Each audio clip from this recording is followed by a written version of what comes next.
In a quaint village nestled by the edge of a serene forest, there lived a gifted painter named Theophilus. Known far and wide for his vibrant colors and profound depictions of nature, Theophilus, however, found himself trapped in a season of struggle. His paintings, once radiant and alive, now seemed dull and uninspired. Wrestling with doubt and weariness, Theophilus sought solitude in the forest one afternoon. As he wandered the familiar paths, he came across a clearing where sunlight cascaded down gracefully through the branches, casting a shimmering glow on the wildflowers.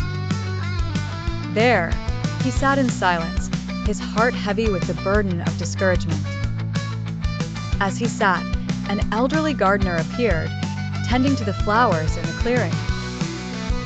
Theophilus watched as the gardener meticulously pruned the plants, removing dead leaves and weeds. The old man, noticing Theophilus, smiled warmly and said, "Beautiful creations arise from patience and care.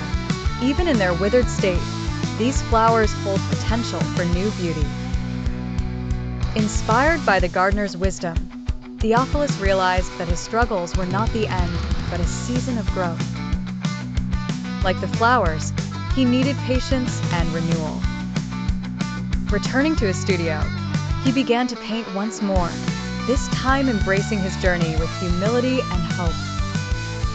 Each brushstroke was a prayer, each color an expression of newfound faith.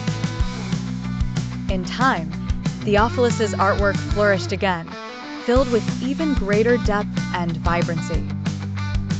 His journey through doubt had refined him, and his paintings now resonated with the stories of redemption and hope.